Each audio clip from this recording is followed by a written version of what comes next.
What's up, baseball and Blue Jays fans? Welcome back to True North Sports Talk Podcast. As you can tell, Peter Barclay here, your host for the next hour or so. And we are in the thick of and the middle of your spring training season.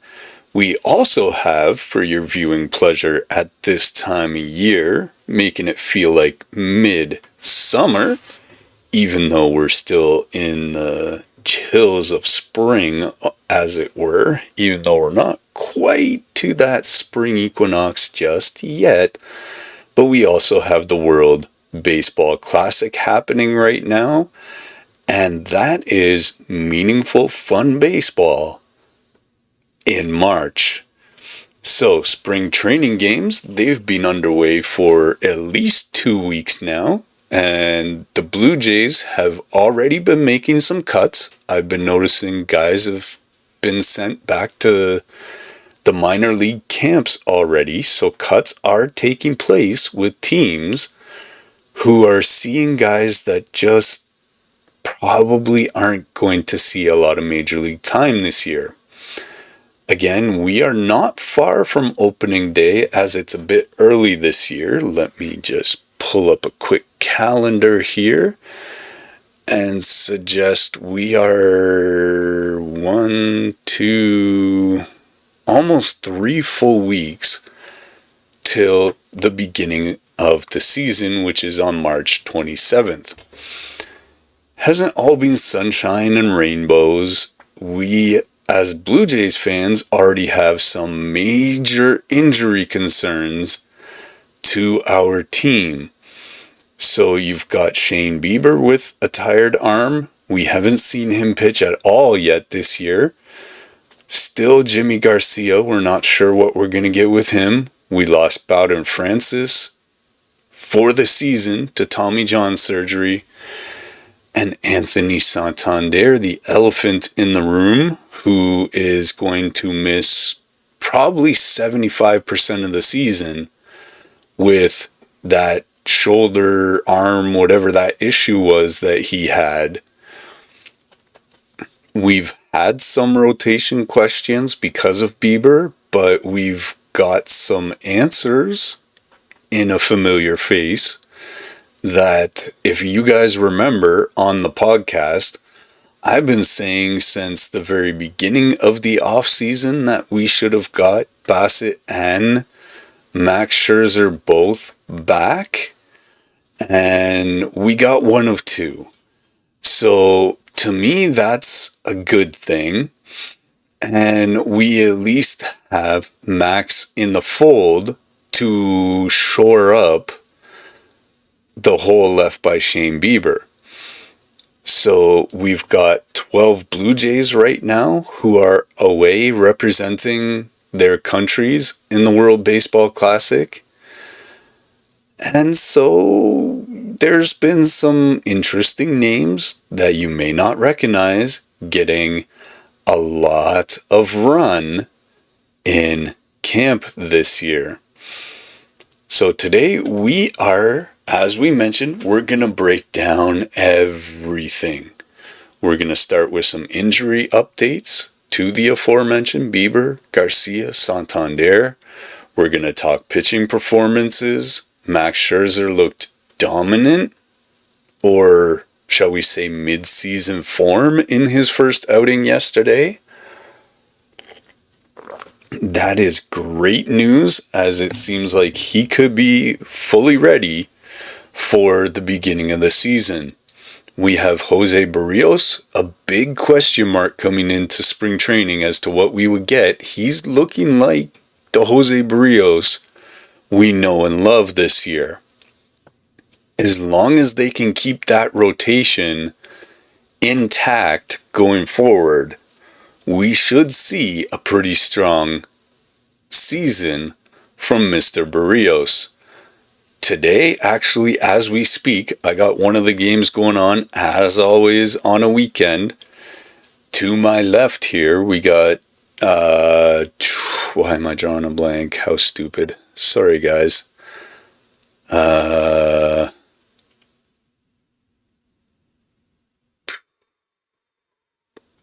I hate this. This is starting to happen. Kevin Gausman, forgive me. Kev, if you ever see this, although I doubt you will, forgive me. Kevin Gausman's on the mound today pitching against Detroit. We also have Baltimore going on with the split squad. We'll give you a Trey Yesavage update that was given today and how he's being managed, because we know they've been kind of trying to slow the roll with him and not overwork him after he threw more innings than ever before in his life last year. And I've been saying it all along, which is why I said Bassett and Scherzer should both come back, is that we don't want to Alek Manoah Trey Yesavage. Now, some would say just throw him out there, make workhorse out of him, blah, blah, blah. But do you really want your workhorse hitting Tommy John in the early stages of his career and losing a season? I don't know if you do. And then, near the end, so you want to stick around, we're going to talk some World Baseball Classic. We're going to see who's been having a monster tournament, in which case they're having a great spring. And hopefully that will melt into the early and mid part of the season and all the way to the end, really, at the Baseball Classic. So we're going to talk about all of that. And so we are going to be very detailed. So buckle up. As you can probably tell, I got my cup. Hopefully you got yours. Stick around to the end. You're not going to want to miss a minute of this. Let's dive right in. We're going to start with those injury updates that we mentioned earlier. Blue Jays are dealing with some serious injuries to open the season. Shane Bieber, coming off Tommy John surgery, is dealing with right forearm fatigue, and he's not going to be ready for opening day. So he's probably going to start out at minimum on the 15-day DL. According to John Schneider, both Bieber and Garcia had heavier throwing days as of March 6th, so that would be Friday. The reports as of now are good, but there's no immediate plans for either to get off, to pitch from a mound yet. Bieber's situation has been known since before pitchers and catchers reported. He dealt with forearm issues that carried over from the postseason last year. Remember, he pitched in Game 7, and an MRI showed, thankfully, that there was no structural damage. So that part is extremely good news. I think he just needed a bit more time and a bit more rest before he ramps up. The concern, though, is Bieber is less than 2 years removed from Tommy John, and a pitcher dealing with forearm fatigue after, I don't know about a heavy workload, but it's pretty heavy for a guy coming off surgery. They are going to have to watch him very closely. They're going to have to slow roll with him. And if we can get him back around the All-Star break and just run into the World Series again like we did last year with him, I would say that would be a win for this team. Him opting into his contract instead of testing free agency, and the fact that it's team friendly for the time being, that's a win for the Blue Jays as well. If we take good care of him and his family throughout this process, hopefully that will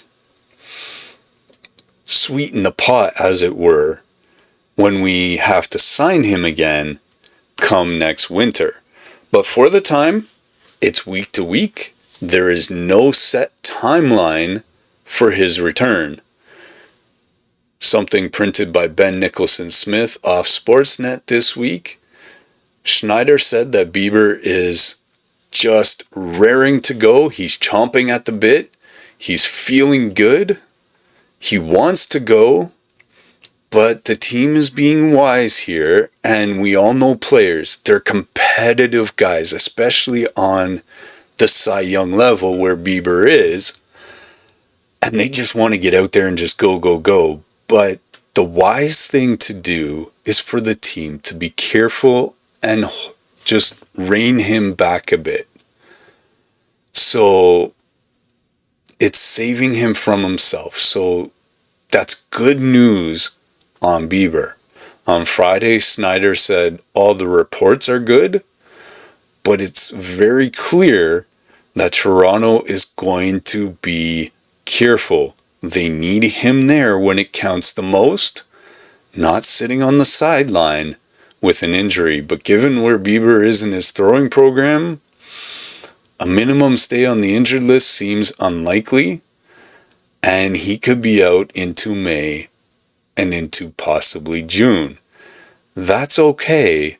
Now that we have Max back, we still have an abundance of starting pitching. Yimi Garcia had elbow surgery. He is recovering. That's another big concern because he was supposed to be there to work alongside Louis Varland, Braden Fisher, Mason Fluharty, and Jeff Hoffman, obviously. So he was supposed to be another one of those arms that could take Sir Anthony Dominguez's spot in the bullpen. And instead, we may be stuck with a Brandon Little. Sadly, because I would love to see him start, we might see Eric Lauer in the bullpen. If Lauer is in the bullpen, that's great. He's a great option out of the bullpen. I hope Snyder uses him better than he did last season. But for Garcia, he's 35 now, so things take a little longer in the recovery process. In September, he cleaned up some scar tissue in his elbow. And again, Shai Davidi, reading through some of the stuff that he has information on, Garcia told the reporters that he will not be ready for opening day. That's not exactly surprising. The quote directly from Garcia says, "It's a really long season," and he is so right. So we have to be smart and make sure he's ready down the stretch as well, because he's more valuable on the back end of the season than in the early days of March and April. Garcia hasn't thrown off the mound during spring training yet. That is sort of to be expected, but you were hoping you'd get a full season from him. He intends to begin the build-up process in the next couple of weeks, but again, there's no timetable here. So if the Jays can tread water getting through March, April, into May, and be in a good spot, come June, July, and they can heat up and go on a run like they did last year, things look good for this team because they could add elite level pitching to this team at a time when it's crucial for them and at a time when other teams are going to be starving to be able to do that. For now, this is a pretty big blow. Garcia has been their primary setup man and was in elite status in the first half of 2024. He posted a .270 with 42 strikeouts in 30 innings before we traded him to Seattle. He came back to the Blue Jays in that offseason on a 2-year deal, but now he's going to miss at least the first month of the season. So in those high leverage moments, Snyder's going to have to rely on Louis Varland. He's going to have to rely on Braden Fisher to fill those high leverage setup moments. As with the playoffs last year, we saw both of those guys should be capable in those moments. The other thing that Yimi Garcia really gives them an option for, should they need it, is he can give Jeff Hoffman a day off here and there if they need to have a closer 3-4 days in a row. Because as we saw with Jeff Hoffman last year, close out game 1, he's pretty darn lights out. If he has to close out the very next day, he's still darn good, but not quite lights out. But then that third and fourth day in a row, He just does not look like himself, and that's where the concern comes in. If they need 4 in a row, who can they put in? Now, Louis Varland showed he's got that capability, but Yimi Garcia, with his experience, would certainly help in those moments. Anthony Santander, he's out 5 to 6 months. Left labral shoulder surgery, and geez, that's tough because this should have been taken care of long before now. He won't return until probably August, although July, August at the very earliest. He's 31 years old in the second year of a $92.5 million 5-year contract. And so far, it's been a complete disaster. He only played in 54 games last year. Those 54 games, the team was not as good as when he didn't play. He had the shoulder issue when he crashed into the wall. He only hit a $175. He only had 6 home runs. And for a $95 million guy, that's just not good enough.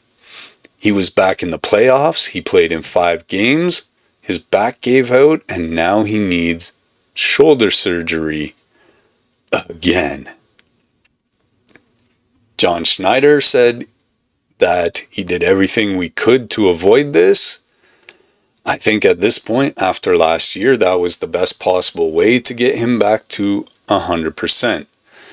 But the reality is, Santander injured himself while ramping up hitting in January.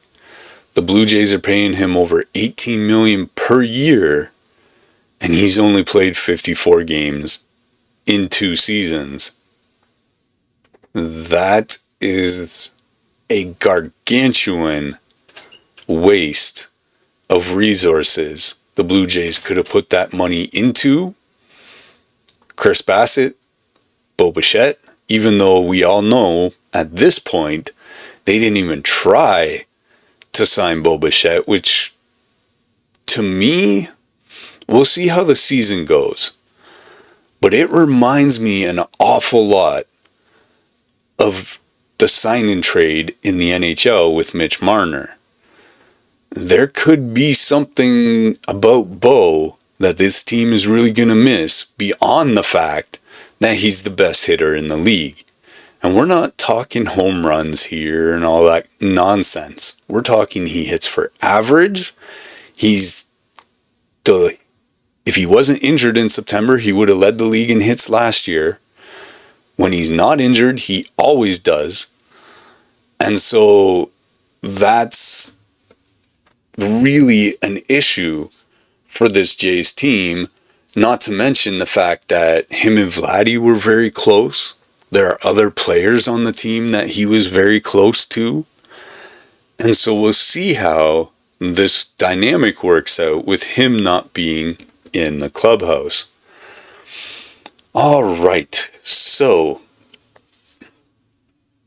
that was the bad news. We got rid of the broccoli early.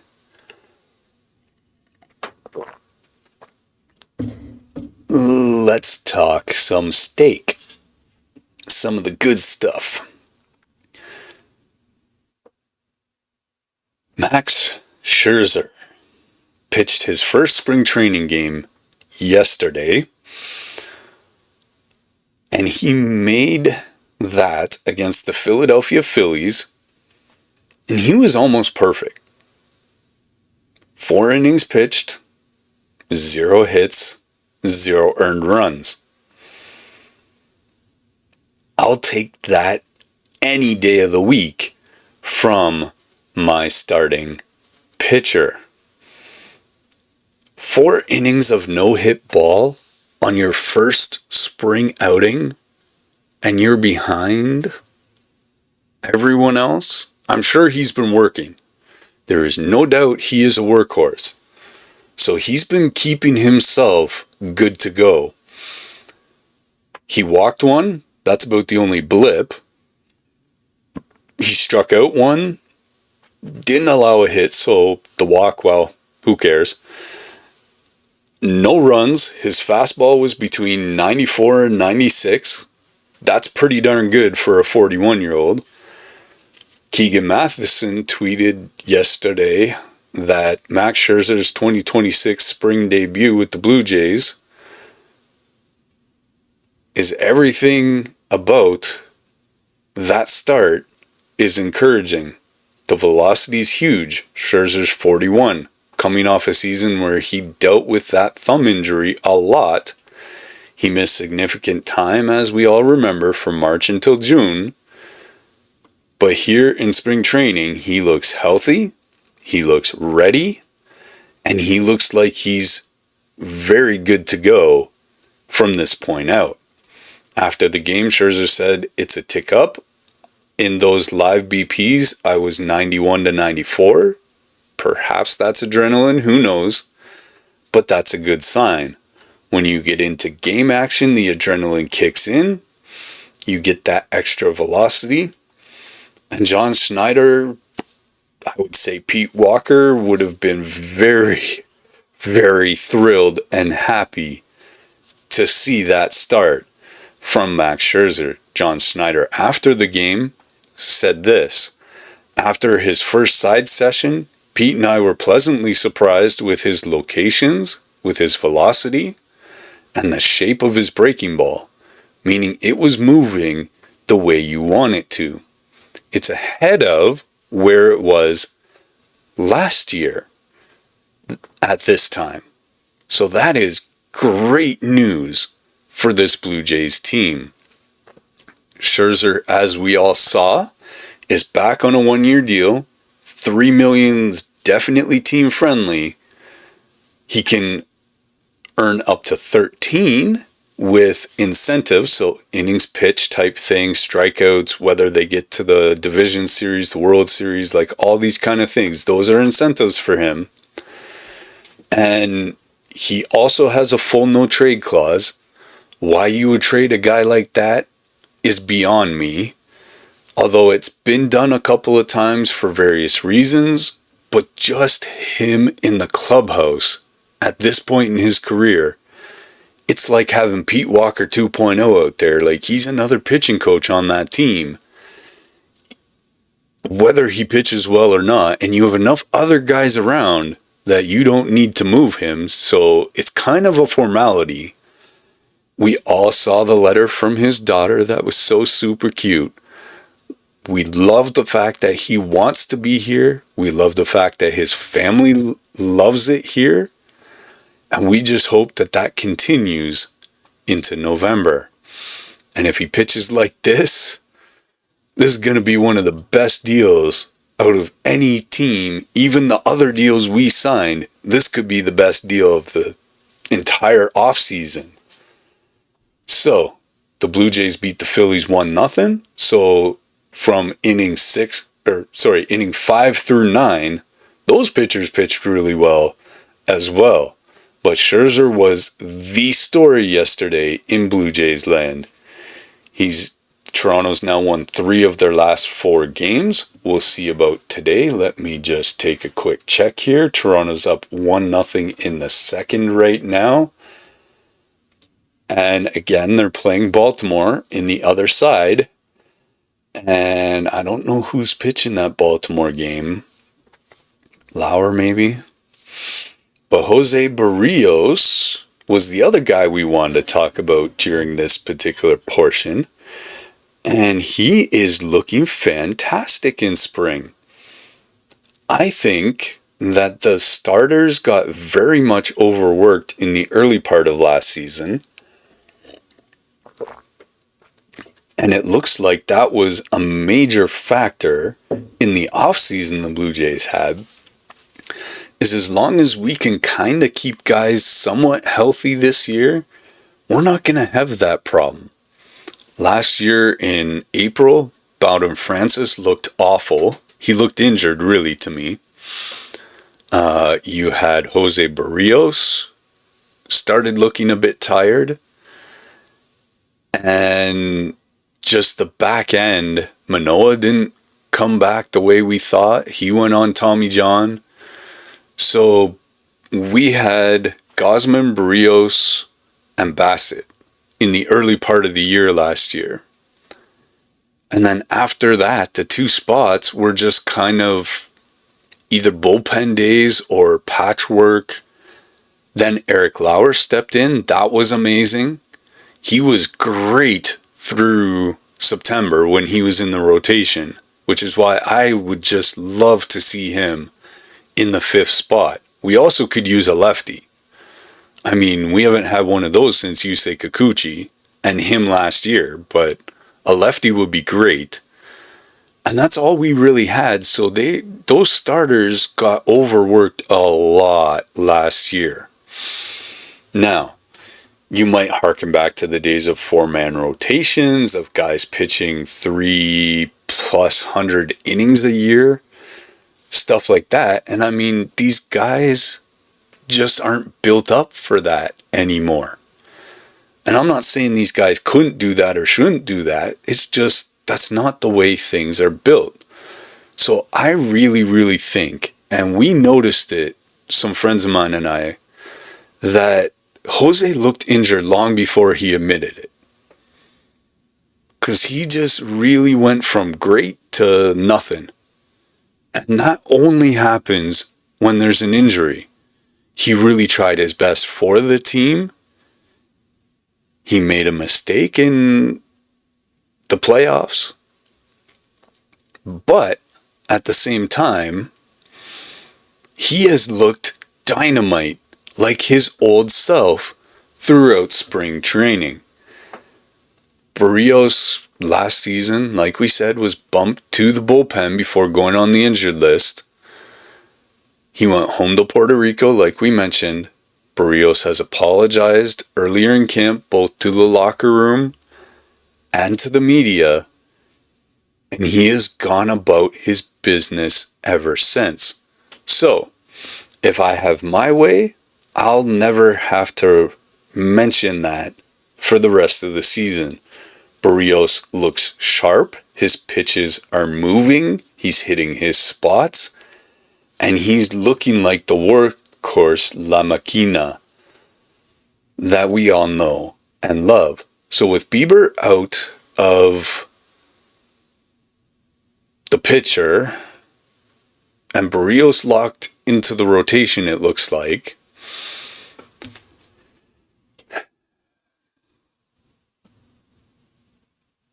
the rotation that's been written down here, I'm going to mess around with it a bit.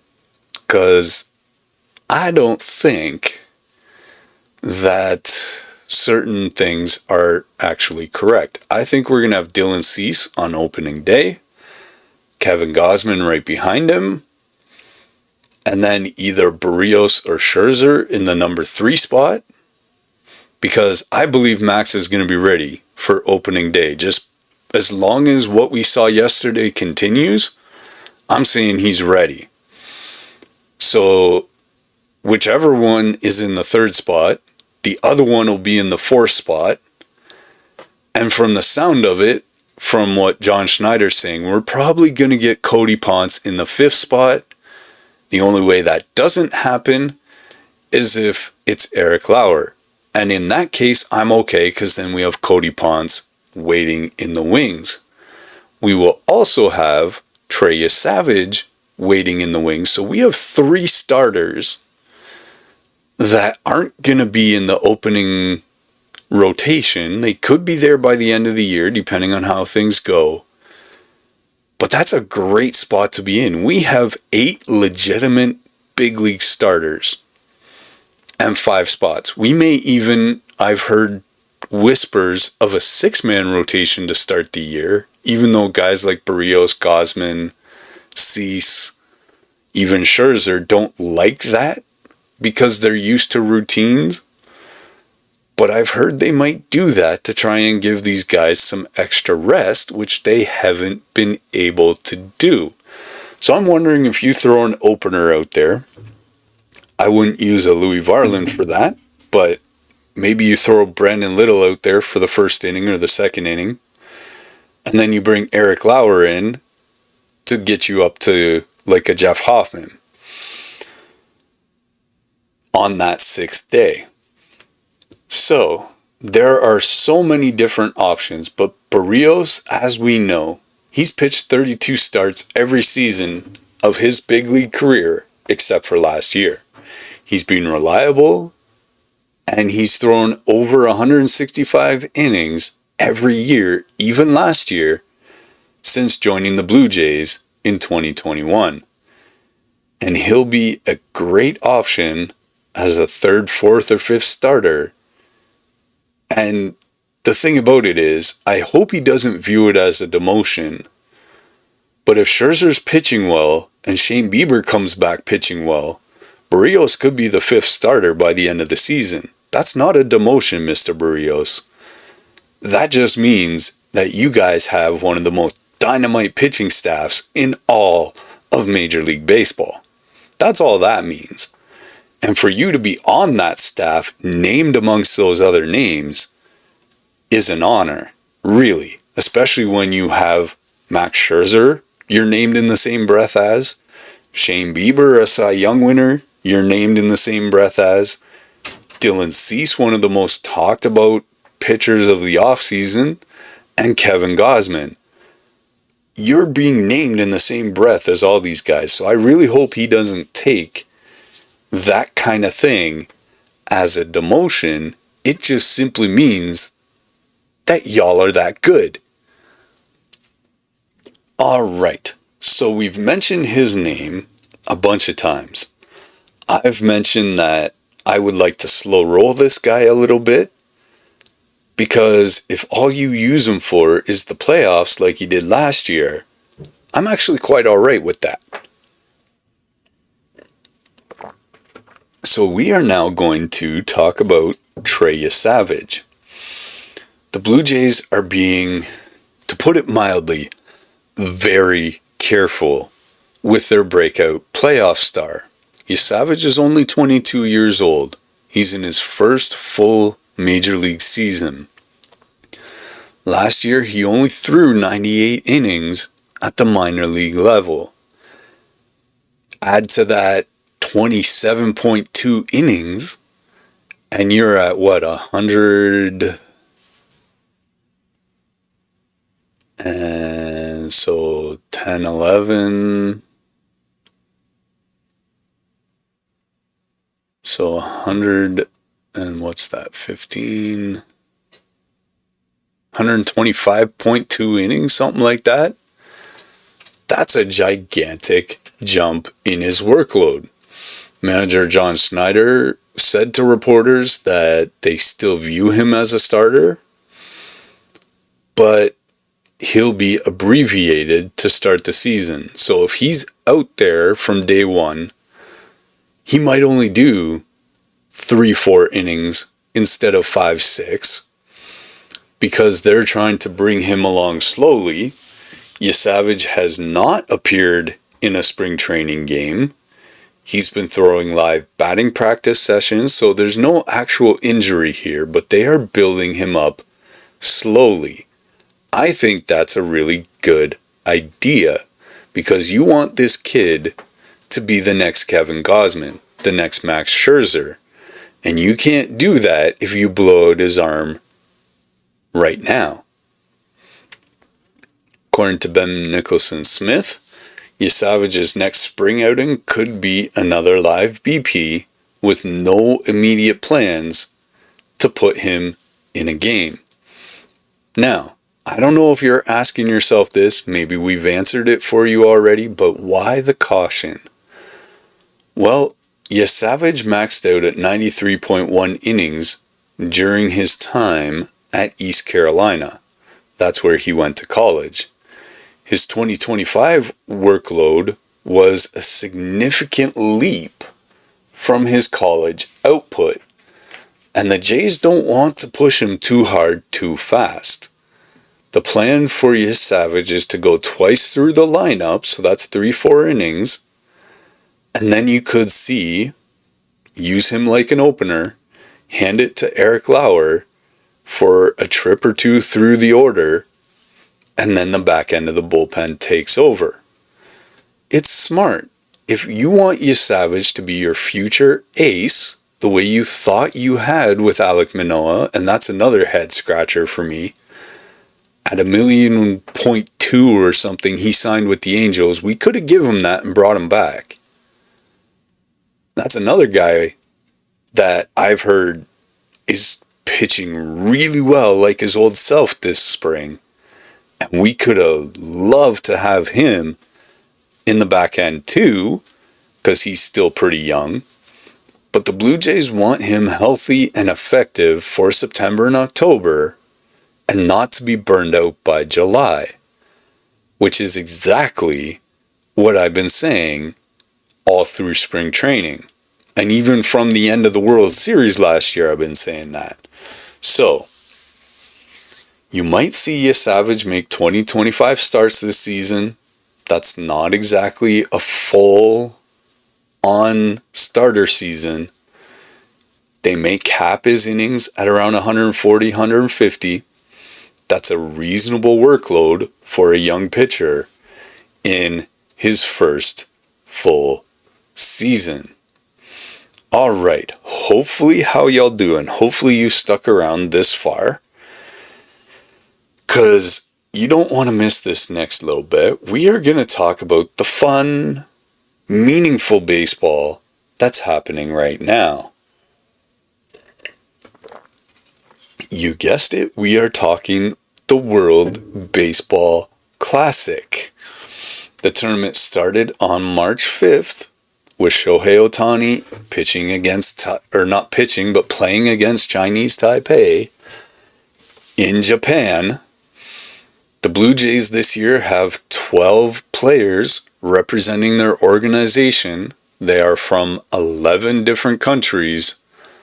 That's the 9th most of any team. Only the Mets have more, with 17. So, the Blue Jays players so far who are playing, you got Ernie Clement playing for Team USA. He had a monster day the other day in Team USA's 15-5 demolition of Brazil. He had another huge game yesterday against Britain. And so he's really had a good World Baseball Classic. Last year, Clement set the MLB record for most hits in a single postseason. He had 30 hits.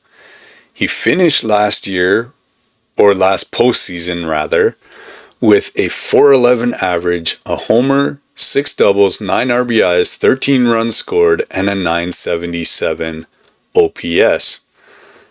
So they were really hoping that's the guy they were getting when they got to the WBC. That lineup is absolutely stacked on Team USA. You got Bryce Harper, Aaron Judge, Bobby Witt Jr., Gunnar Henderson, Kyle Schwarber, who hit a home run yesterday, Alex Bregman. So Clement is having to work for playing time. But when he's out there, he's proving why, 1, that he's on that team, 2, why he belongs there, and 3, why he should be on the field more. The United States is considered to be one of the favorites alongside Japan and the Dominican Republic, as those guys have some major superstar talent as well.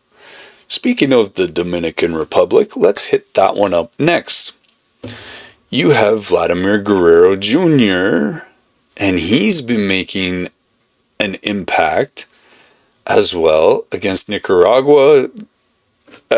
And Guerrero went 1 for 4. He had a double with a run, 3 RBIs. His 3 RBIs came on a ground out, a sacrifice fly, and his double. So he was pretty clutch at driving in runs in key moments. This is Guerrero's first World Baseball Classic. His father, Vladdy Sr., played in the very first tournament but withdrew after 3 of his cousins died in a car crash. So that was a pretty tough year for Vladdy Sr. Vladdy said through translator Hector LeBron, "That's the main thing for me, that I want to be there so he can see me. He can be there and he can see me play for the Dominicans." The Dominican Republic lineup is loaded.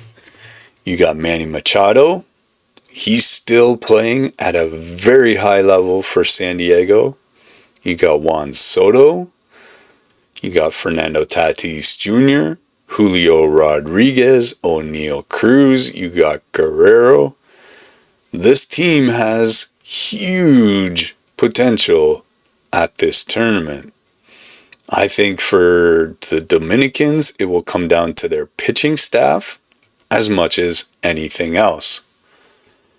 Kazuma Okamoto, our shiny new acquisition from the offseason. He's had a solid performance. 7th inning win against Chinese Taipei. Okamoto went 1 for 4. He had an RBI. He turned a double play.